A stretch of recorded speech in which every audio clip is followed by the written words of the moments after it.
Yan.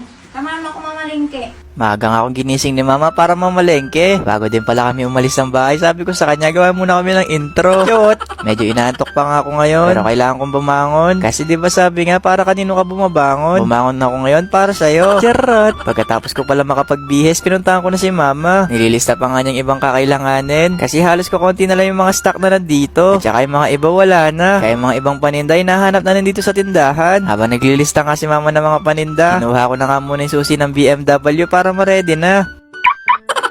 Ito na pala yung lagi namin ginagamit kapag umaalis. Ang ganda ng takbo nito. Kapag nakasakay ako dito, takbong gwapo lang. Chawot! Ang tagal nga ni mama. Buti na nga lang duman si kuya magtataho. Ilang araw na akong hindi nakakakain ng taho. Kaya nang dumating din si kuya, bumili na din ako. Kapag talaga natsyempuan ko si kuya dito sa labas, bumibili rin ako sa kanya ng taho. Pinadagdagan ko pa nga dyan ng arnibal. Kasi the best yung taho kapag maraming arnibal. Dagdagan mo pa ng maraming sago. Ubus mo talaga yung isang baso. Pagkatapos ko pala kumain ng taho, natapos na din maglista si mama. At kapag pala sumasakay ka dito sa sasakyan ko, para ka rin prinsesa. Tingnan nyo naman yung sakay ko dito. Si mama parang kamahalan. Parang pinaparada ko dito sa barangay namin kung sino yung mama ko. Chot! Nag-front cam pala yung videographer ko dito. Akala ko kasi kanina naiwan na. Chot! Medyo humupa na rin pala yung tubig dito sa amin. Buti na nga lang talaga bumaba na yung level ng tubig. Kasi sa totoo lang mga guys, ang hirap kumilos kapag baha yung mga daanan. Kaya kapag ako naging mayor dito, ipapakisame ko na yung langit para hindi na rin bumaha dito. Chot! Nadaanan ko na naman pala si Klekle dito. Kaya shoutout na lang kay Klekle. Napahinto pala ako dyan kasi may tumawag sa akin. And sila gusto daw nila magpa-picture. Pagkatapos nga na nagpaalam na ako sa kanila. At makalipas nga ng ilang oras, andito na kami sa may San Fernando. Dito madalas mamalengke si mama. Medyo malapit lang din naman to sa amin. Kaya kung hindi rin ako busy, sinasamahan ko si mama. Una nga muna pala namin pinuntahan dito sa unang counter. Yung in-order namin dito yung mga dikahon. At sunod nga dito sa pangalawang counter. At yung bibili naman namin dito yung mga gamot. Pagkatapos nga namin makapag-order doon, pumasok na din kami dito sa loob. Yung red na basket pala sa baba. Doon nilalagay ni mama yung mga sabon. Magkahiwalay kasi yung sabon tsaka yung mga pagkain. Kapag pala naglalagay kami dito ng kung ano-ano ni ate, lalo na kung wala sa listahan ni mama, agad-agad niya din itong tinatanggal. Lalo na hindi daw pasok sa budget. At saka yung mga bibilin dito, yung mga nilistahan niya sa mga paninda. Naalala ko tuloy ng bata ako pag sinasama niya ako dito. Naglalagay ako ng laruan dyan sa pushcart. Tapos pagdating namin sa counter, tinatanggal din niya. Medyo mahal nga daw itong nilagay ko. Tapos hindi pa pwedeng itinda. Kaya sa susunod na lang daw namin bilhin. Na mapuno na nga isang pushcart, pinila na din namin. At pinakuha pa nga niya ako ng pushcart. Nakita ko nga itong maliit na pushcart, kaya ito na lang yung dinala ko. Baka kung hindi ako nagbibideo ngayon dito, baka tinakwil na ako ng nanay ko. Chot! Hiniram ko na lang pala kay ate yung pushcart niya. Kasi natapos na din siya magbayad. At sunod pala namin pupuntahan dito sa linya ng mga chichirya. Ang laki na nga ngayon ng pom-poms. Dati kasi maliit lang to. Pero nakita ko meron pa din naman silang maliit. Kaya kinuha ko na din yung dalawa. At dinagdagan ko pa ng dalawang malaki. Sabi nga ni mama sa akin yan, wag daw ako masyadong pala desisyon. Eto munang maliit daw yung kukunin namin. Sa susunod na lang daw yung kapag may naghahanap na. Ditong linya naman yung mga laruan ng pang 90s. Naalala ko, ito yung maliit kong lalagyan ng pera noon. Diyan ko nilalagay yung mga barya ko. At ito naman yung cellphone ko nung bata pa ako. At ito yung sasakyan ko na ginagawa ko ring laruan. Pumila na din pala ako dito sa counter. Kasi medyo dumarami na yung mga tao. Kaya sabi ni mama, pumila na daw ako dito. Ang tagal nga ni mama bumalik. Ilang minuto na ako naghihintay dito. Malapit na matapos yung nasa harapan ko. Pero makalipas naman ng ilang minuto, dumating na din si mama. At ayan sila ni ate nagbabayad na. Pagkatapos nga makapagbayad, ilabas na din yung mga napamili namin. Nilagay ko na din pala sa harapan yung sasakyan para ilalagay na lang yung mga napamili. Eto pala yung dalawang mag-ina, dyan sila naghihintay. Sa upo nga nila dyan, mukha silang nalugi. Chot! Bago pala kami umalis, pinatali ko na muna kay kuya yung mga paninda. Kasi pag uwi namin ng bahay, nahulog yung isang karton. Pero bago pala kami umuwi, dito na din kami hahanap kung saan kami kakain. Ilang oras na din kasi kaming nandito, kaya nagutom na din kami. Dito na din pala kami kay Darang Baby kumain. Dito na kami kumain kasi sabi niya ililibre daw kami. Kaya di na kami tumanggi sa grasya. Umorder nga kami ng palabok, tapos umorder din kami ng panghimagas. Pinadagdagan ko pa nga dyan ng ube, kasi sobrang sarap ng halo-halo kapag marami yung ube. At saka sobrang init din ngayon, kaya perfect yung malamig na halo-halo sa mano pa ng palabok. Pero unahin ko na muna tong palabok, kasi nagugutom na talaga ako. Lalo na nag-aaway na yung mga alaga ko sa tiyan. Ang sarap din pala ng palabok nila dito. Nagutom yata ulit ako habang nag-e-edit. Chot! Ang sarap talaga ng palabok sa mano pa ng halo-halo. Saktong-sakto tong halo-halo sa mainit na panahon. Ayun lang. Bye-bye! Boyfriend mo na eh. Muna. Sa akin muna. Ganon? Boyfriend ko na. Update ko lang pala kayo. Binaha na kami dito sa loob ng bahay. Kaka it's been raining in Pampanga nyo. Binagyo na kami dito sa Pampanga.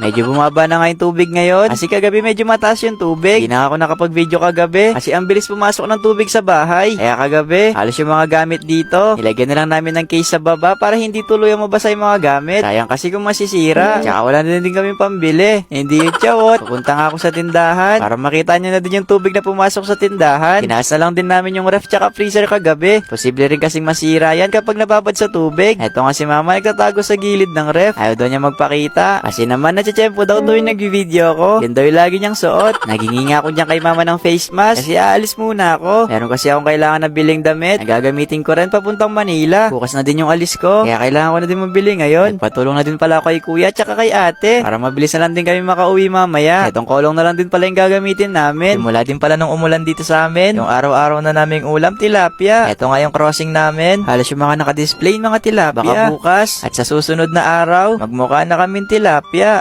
Charot. Naabutan pa nga namin yung ibang tao nangingisda dito sa tulay. At habang nakaupo nga kami ni ate dito sa kolong, may nakita kami mga tao nagdadala ng plastic. Akala nga namin nung una, may namimigay ng relief. Makikipila din sana kami. Kaso parang namalengke lang sila. Chawot. Una nga namin pinuntahan ni ate dito sa Ukay-Ukay. Kailangan ko kasi na red na jacket. Christmas time kasi yung pupuntahan ko sa Manila. Kaya kailangan ko magpula. Kasi isasabak din ako sa sabong. Chawot. Dito na din pala kami unang pumili. Kasi ang daming jacket dito. Tsaka mas makakamura pa kami. Nung isang araw nga, habang bumibili kami ng ukay ni ate, tumatawad kami. Sabi na nga namin, kung wala na bang mas mumura dun sa paninda niya. Pero yung ending, minura lang kami nung nagtitinda. Chawot. Wala nga kami masyado mapili ngayon. Kaya naganap na lang muna kami kung saan pwedeng bumili. Kaya naganap ulit kami kung saan kami makakahanap ng masusuot. Binalikan ko na nga yung mga kaninang gusto magpa-picture. Sabi ko sa kanila, balikan ko sila pagtapos namin makabili. Kasi kung makakapili sana ako kanina, ipapalaundry ko na din sa kanila. Charot! Kanina pa nga namin ninanap si Kuya Bokyo. Andito lang pala siya kumakain ng siomay. Dito na daw siya nag-almusal. Kasi di daw siya nakakain kanina. Di rin naman ako nakakain kanina. Kaya nanghingi na lang ako ng isang siomay. Pagtapos nga namin makakain ng siomay, naganap ulit kami ni ate ng pulang jacket. Baha na rin pala yung tulay dito. Chawot! May tubig na talaga dyan kahit hindi umuulan dito sa Pampanga. Dumaan na nga muna kami sa simbahan ng San Fernando. Sarado nga ngayon yung simbahan. Kaya dito na muna kami sa labas. Kapag talaga nagkakaroon ako ng oras, dumadaan kami ni ate dito. Medyo paambon na nga ngayon. Wala pa naman kami nadalang payong. Habang naglalakad nga ako dito, kumakaway sa akin yung mga green man. Chawot! Nakakulay green kasi sila. Kaya tinawag ko ng green man. Hinahanap nga nila kung may dala daw akong iklog. Demiretso na nga muna kami dito sa loob ng mall. Para dito na lang din hanapin yung susuting kong damit. Doon na nga sa kabila dumaan yung kuya ko. Kasi parehong papunta naman daw sa taas yon. Nagtanong na nga lang kami sa sales dito. Para agad na rin kami makauwi. Kaso heto na nga lang daw yung available jacket nila. Kaya naganap na lang ulit kami. Habang nagsiselfone nga ako dyan, nag-react ng heart yung crush ko sa my day ko. Kaya napadaan na din ako sa mga pang baby na damit. Kaya advance ko na tong pamimili. Kasi doon din naman mapupunta. Kumuha na nga muna ako ng stroller. Favorite ko yung color blue. Heto na lang din yung kukunin ko. Pero chawot lang. Hindi pa pwede. Masyado pa akong bata. Saka ako nabibili yung mga yan. Kapag meron na talaga. Kaya ngayon, magtatrabaho na muna ako. Paglabas nga namin, sobrang lakas ng ulan. Pero kailangan namin makahanap. Kaya kahit malakas yung ulan, diretso na lang kami sa SM Pampanga. Kulay red nga lang yung kailangan ko. Pero yung mga dala ni ate, ibang kulay. Sa lagi ko palang pag-alis, si ate na namimili sa mga sinusuot ko. Alam daw niya kung ano yung mga bumabagay sa akin. Kaya ikaw, bagay ka din daw sa akin. Charot! Ito na din pala yung jacket na napili namin. At ito naman yung mga ibang nabili namin. Kaya pagkatapos namin makabili, lumabas muna kami ng mall para makahanap kung saan pwede kumain. Dito na lang din pala kami kumain para mabilis na lang din kami makauwi mamaya. Kapag talaga kumakain, gusto ko kasabay si ate kasi lagi niyang binibigay sa akin yung kalahati ng rice niya. Minsan yung kalahating ulam pa. Pero hindi ko na hiningi inumin yung tubig kasi deserve niya naman uminom na maraming tubig. Ayun lang. Bye-bye! Yang, totoo ba na may sarili ka ng lupa? Meron na. Hindi yun charot? Hindi charot. Patingin? Hey! Di tayo mag-aaway, aalis tayo sa tunay.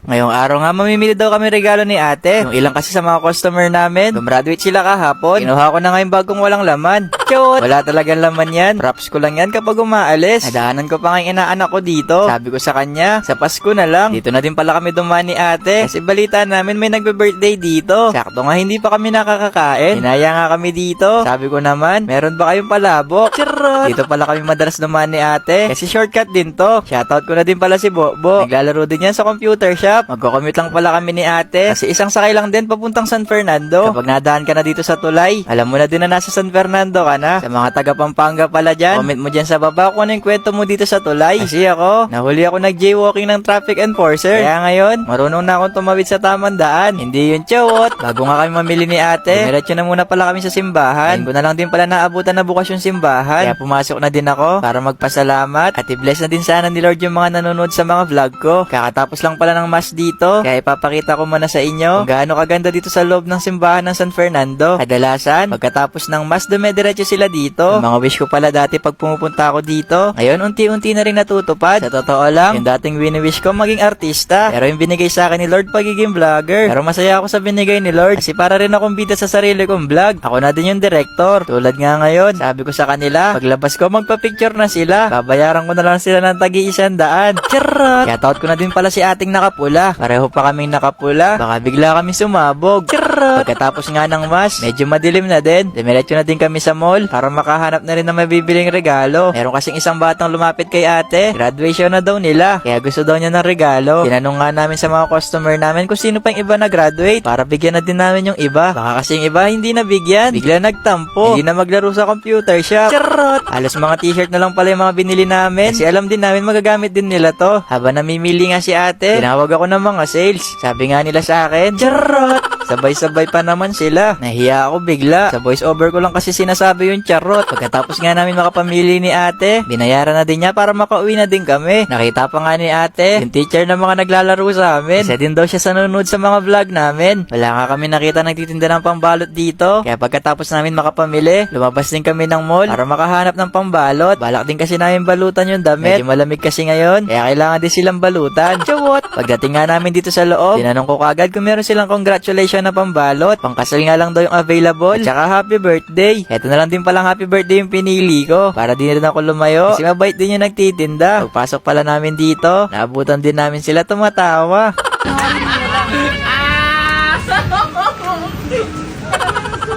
Pag ka ng vlog, madam? Yes po. Panoorin mo na lang. Nakapalo po ako sa'yo. Thank you. Anong pangalan ko? Queen. Galing. Magkano po?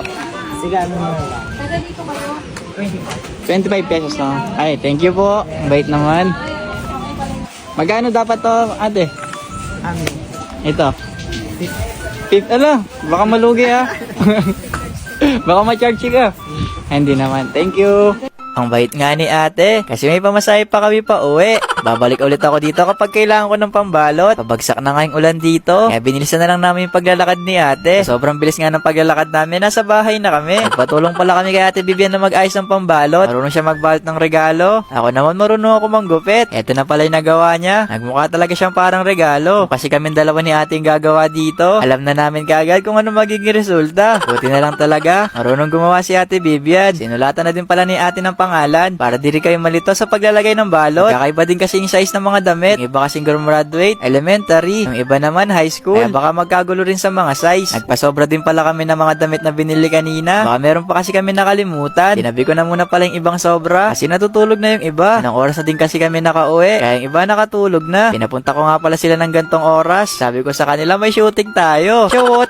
Ang saya nga nila dyan. Para daw ako si Santa. Walaan nyo na lang din kung ano yung pinapakinggan nung naglalaro. Yung makahula meron ding regalo. Chawot! Kahit pala madalas sila tumambay dito, binibigyan pala namin sila ng reward kapag meron din silang achievement sa school. Sabi ko nga sa kanila dyan, ayaw namin yung congratulations sa TikTok.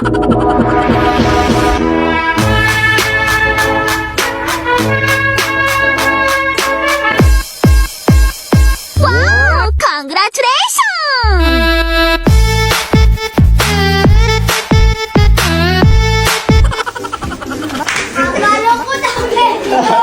Meron pa nga malungkot dito kasi sa susunod pa daw sila gagraduate. Pero binigyan ko na din kasi meron pa namang sobra. Kaya pagkatapos nga nun, sabi ko sa kanila magsasara na yung computer shop. Ayun lang. Bye-bye!